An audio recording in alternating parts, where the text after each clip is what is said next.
Hello again, everyone. This is Martin Zender, and you are at the Crack of Dawn Report. Jimmy Carter once admitted to Playboy magazine, "I have lusted for women in my heart." That is a terrible Jimmy Carter imitation. Anyway, what is lust? Is it necessarily bad? No, lusting isn't bad of itself. It's a Greek word, epithumia, two-part Greek word, epi, meaning on, and thumia, meaning feeling. Okay, explain that. It's not just feeling, it's like feeling on top of itself. So kind of like feelings on steroids. Yeah, I'll accept that. For instance, I have feelings for apples.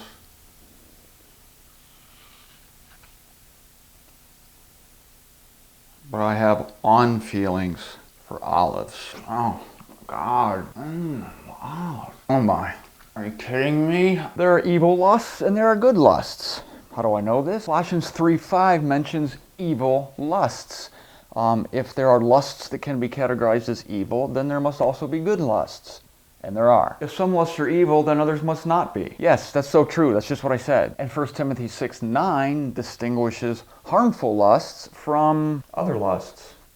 Okay, what about the youthful lusts that Paul warns Timothy against in 2 Timothy 2:22? Youthful lusts, hello? These have to do with sex, don't they? No, that's where you're wrong. Look at the context in 2 Timothy there. There's no sexual context anywhere in the context. The context is religion. Religion makes people want to attempt great things for God.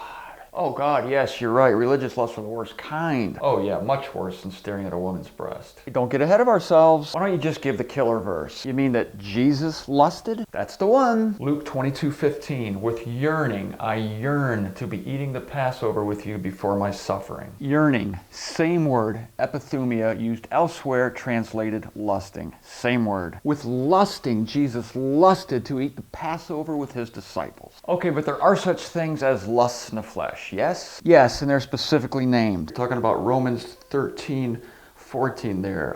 Be making no provision for the lusts of the flesh. And you're right, these are named specifically in Galatians 5:19. You ready?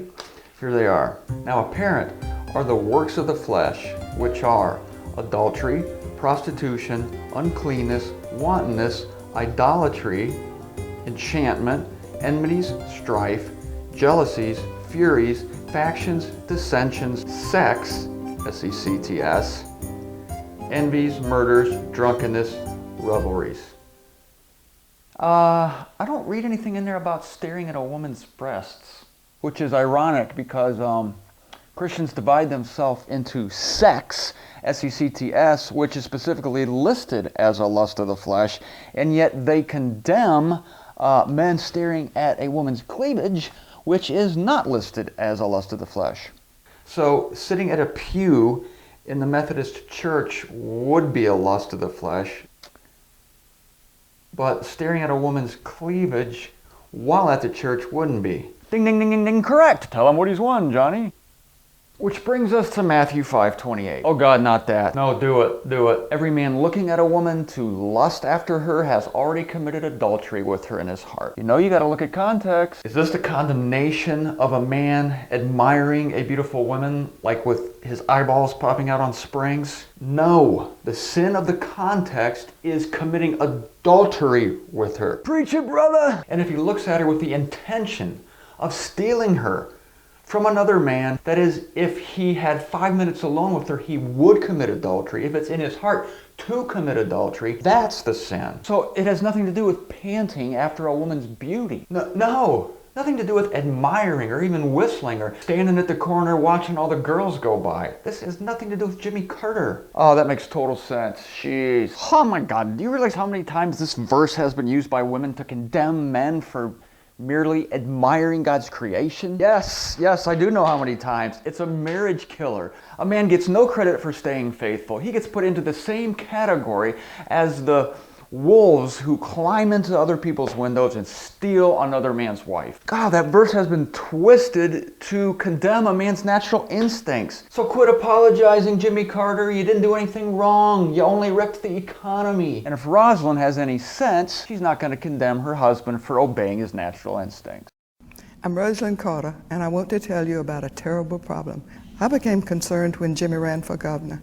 touched by so many people on the campaign trail. That was the beginning of a lifelong crusade for me. When I first became involved, we knew very little about the brain or treatments. Most exciting is that recovery is possible, something I never dreamed of when I began working in the field.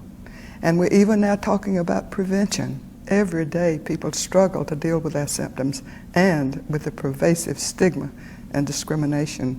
We can overcome stigma, and I need your help with this.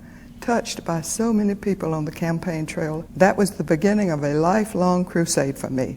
Thanks for joining me, folks. This has been Martin Zender at the Crack of Dawn Report. Join me again in 2 weeks when I'll be talking about, I'll figure that out in 2 weeks.